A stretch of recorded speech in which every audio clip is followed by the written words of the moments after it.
Tonight, the battle continues to brew over Bridgegate. Port Authority official David Wildstein, he got grilled for the day here by the feds in Newark. Will Governor Christie remain in the clear? Well, President Obama, he is pushing for equal pay when it comes to women. Now, the commander-in-chief says playing field not even, and some people need to be held accountable. Will the GOP fall in line with the president's proposal? And oh yeah, it is an election year. Plus, New York's finest and bravest faced off on the ice in a charity ice hockey match. Question is, did this have anything to do with what was supposed to be the bravest and the finest squaring off? And I think they took it a little literally. Okay. Good evening, everybody. We're going to get into that and a whole lot more interesting subjects in our panel.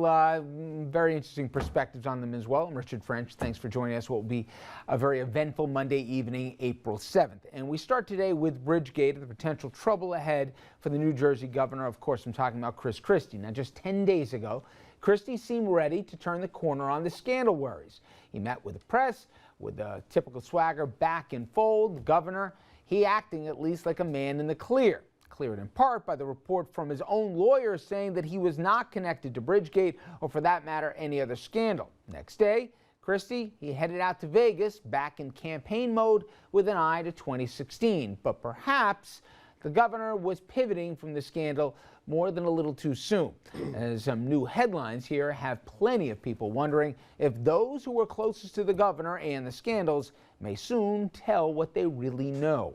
And for an update, let's bring in our senior political correspondent, Andrew Whitman. And the names are familiar, but at least the idea that they'd be sitting on the sidelines may not be for much longer. The names are familiar, Rich. The setting is what may be different in this. For some time, we've known now that federal prosecutors, specifically the U.S. Attorney for New Jersey, has been investigating Governor Christie, Bridgegate, and other scandals. But on Friday, we got word that the U.S. Attorney has taken the Christie case to the next level, a grand jury. And jurors are already hearing from top Christie aides. Among them, Michael Druniak, Governor Christie's press secretary, something confirmed by ABC, when they caught Druniak and his lawyer headed to the grand jury in Newark on Friday. Mike is a witness, and we have been assured that he continues to be a witness throughout these proceedings, and Mike has continued to cooperate as requested by the government into this inquiry. Mike is not a target of any investigation. We're here as a witness. We have always participated as a witness, and we anticipate that this will continue throughout the entire process. Again, Mike Druniak's lawyer there talking about his grand jury testimony on Friday. We don't yet know who else is testifying before the grand jury. Multiple reports say that David Wildstein, the Port Authority appointee who appears to have been the point person in the lane closures, met with federal prosecutors for several days last week. Wildstein, you'll recall, claims he told Christie about the lane closures at the bridge back on September 11th, something Christie, in his attorney's report, says he did not remember. Wildstein was, quote, camped out at the U.S. Attorney's office last week, according to several people close to the investigation. That is significant because, quote, Wildstein's lawyer has said publicly on several occasions that his client would cooperate with investigators if he were to be granted immunity from prosecution. And Wildstein isn't the only person close to the scandal who's publicly expressed an interest in playing let's make a deal with prosecutors. Bridget Kelly, best known for the time for some traffic problems in Fort Lee email, has said through her attorney that she would testify about what she knows. Kelly was all but thrown under the bus by Christie in several press conferences and in that report 11 days ago, which many, including Kelly's lawyer, described as both inaccurate and sexist. Rich? All right, Andrew. Let's bring in our panel right now. Jeannie Zaino, professor of political science at Illinois College and a professor of campaign management at NYU. Dominic Carter, political journalist and author. Of course, Chris Shays, former Republican congressman from Connecticut, now a distinguished fellow in public service at the University of New Haven and back from a nice sojourn to California. And Andrew Whitman, who you met and has set up the first topic. And Dominic, I'll start with you. Is that singing I hear? And walk us through. There's one thing if the legislature is doing their investigation, but when the feds get involved and some of the principals are talking behind closed doors, one gets a sense here they may have something to say. The governor didn't have to worry about the legislature, in my opinion, ever. The worst they could do was embarrass him somewhat. But the federal prosecutors, that's a different story. We've gone from preliminary to a criminal investigation, and as I said before, the presidential campaign is over. this impaneled grand jury could actually be hearing evidence as we head into the presidential race. Now, that doesn't mean that Governor Christie can't be successful as a candidate, but in all likelihood, I mean, running for president while your administration is under criminal investigation. So the governor, all he was doing was posturing about a week ago with this report. The feds, it wasn't even good paper for them. They have completely ignored it. They're going forward with their investigation, criminal investigation. When the feds get involved, Congressman, in an investigation, and you have a couple people in their attorney signaling, hey, if there's an immunity deal on the table, we're listening here and we're willing to share. What usually is happening behind the scenes? Working out the details of the immunity? Or say, when I hear someone say, we'll cooperate if we're given immunity, then I think, good grief. Yeah. You know, why don't you just cooperate? And then when I think they all have lawyers, they've already lost because they're going to pay a fortune in legal bills. So just that part of it. You know, the governor has been really hurt because he should have known. He should have had the atmosphere in his office where this would be never tolerated, and the fact that people thought it would be tolerated even if they didn't tell him. And you know, it's sad because some of these people were his friends, and now you know he has thrown some of them under the bus. So it's just a mess. But if he's astute as Clinton, it won't be a problem. I knew that was going to come in here at some point.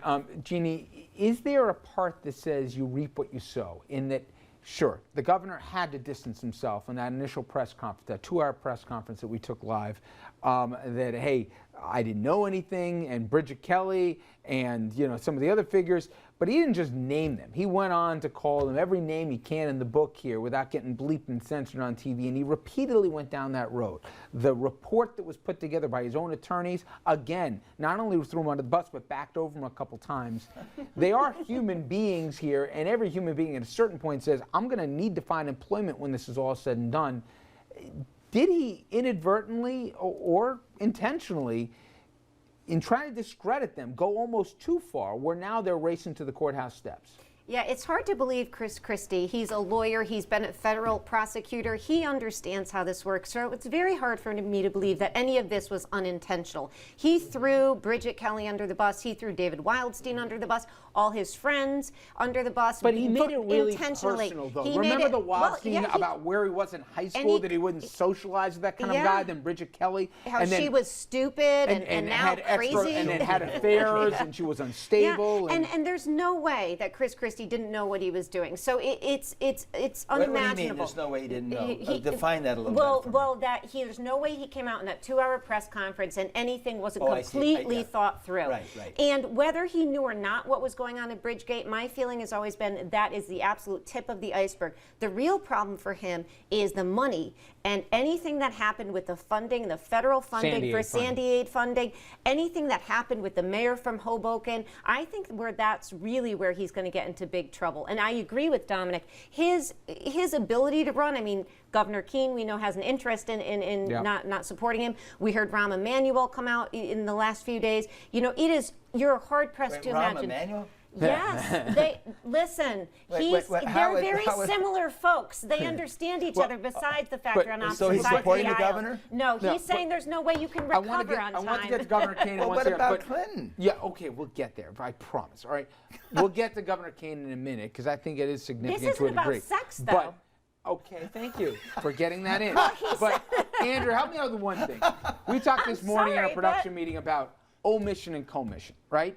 And the one thing that we've got with more additional reporting, and even some reporters and columnists who are supportive of the governor for the first 4+ years, people are saying, time out a second here. The governor that we've covered, the more and more that he's playing this out, that all this was happening with no one ever coming to him, and the way the office operated, his claim is only 2 people have access to him, runs counter to everything they've seen for the last 5 years. Well, the act of commission is I committed the crime. I ordered the lanes closed. I said, if this guy doesn't play ball in Fort Lee, shut the lanes down and let's get some political payback. The sin of omission is I'm intentionally surrounding myself in a situation where I don't know the details of what's going on. Oh, you went ahead and you closed the lanes? I didn't know anything about it. People were talking in my inner circle about the lane closures. Nobody talked to me about it. I didn't know about it. There is some level of that. I think, on a lot of different level of politics, and Congressman, you might be able to speak to that more than I could, but for an executive to set up an environment where he specifically doesn't know or doesn't want to know about things that will not look good for him, I mean, there may be some danger there, at least politically, for Governor Christie. I know presidents oftentimes will do that, where, you know, people in press secretaries, for example, won't ask the president specific questions because they don't want to know an answer, so that when they go before the press, they don't have an answer to give, and they can't answer the question, well, did you talk to the president about this?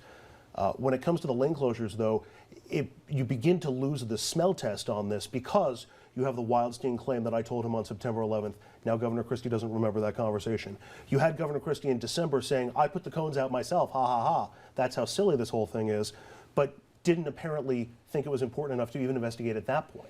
So, and that even when he did, he never asked for exactly what Kelly knew and others. He just summarily dismissed without even wanting to ask some of the basic questions about what happened or what didn't happen. Listen, to your point, and I guess to your point too, if this thing isn't just about the bridge, and this thing is about something more, because I still have yet to hear what the actual crime would have been committed with the lane closures, but if you have a Governor DeWitt Andrews saying that wanted to make sure his family was in the ad in the, you know, Stronger Than the Storm, and then conversely didn't want to know that there was no bids except for one for the ad, and that was about double the price of what anyone else would have quoted, then you start getting into, wait a minute, you can't have it both ways, and we'll see how this whole thing plays out. So governors don't put themselves in ads? Governors can, but if they're doing it in a campaign year and they're using non-campaign funds here to talk about putting the family first. But governors are on the time. Come to Connecticut. Come to New Jersey. Right, I mean, so, you know, anyway. But it's the bidding process, and it's the use of federal funds for that. Now, I don't happen to think the advertisement is going to get them. I think it's the way the funds were dispersed. Yeah. So I think it's going to be that. What do you mean dispersed in what way? The allegation that the Sandy funding wasn't appropriated to the most needy communities, that there was a political component to who got what. And there's been multiple claims, in Hoboken at least, from the mayor and also now from one of the developers, that the lieutenant governor all but said, either you get on board with what the governor wants for these things here, or unfortunately you might get shortchanged. Now, the lieutenant governor vociferously denied that. Yes. No, it's not. But it doesn't make it right, Congressman. It doesn't make it right, but... I'm sorry, I was just going to say, just remember, now there's a grand jury that's investigating this. The grand jury, as we learned from Bill Clinton, and Whitewater, can go anywhere it wants to as soon as information comes in. People are obsessed that with goes in Bill a different Clinton. way. Wait a second. No, I'm just trying to... I was no, almost there's at not a an break, exception. and now he's going to go. I was trying to tie it up nicely. Yes. In a With thought. all due respect. No, Chris Christie is no voted Bill against him. Clinton. Trust me when I tell you that. That's right, and that's my point. That's my point. Yeah. He doesn't have the charisma. And that's He's my not point. as smooth. If you're he smooth, doesn't. you can People get don't away with like it. Chris Christie. Well, people in the Democratic Party like Bill Clinton. The Republicans in New Jersey don't like Chris Christie. His Then poll he just numbers, doesn't whatever have it's to- worth, he's That's still the not answer. way underwater right He's now. not underwater, Okay, but they're so- coming down. They're coming down. They're Richard. coming down, but they're Richard, really high. Richard, So- as my prediction, as I told you, in plain terms, it's a wrap. I It's think over. you're pouring dirt a little early. The betting man would say you're right. I just think it's a little early here to write the political They said obit that of about one Clinton 100 times. Chris Christie. All right. When we come back here, Obamacare madness, at least he'd like to think behind him completely, and the numbers say it's at least going in the right direction. President's ready to try and change the subject and tackle his next feat, which could help women increase their bottom line. We're going to have a look at a push for equal pay when we come back.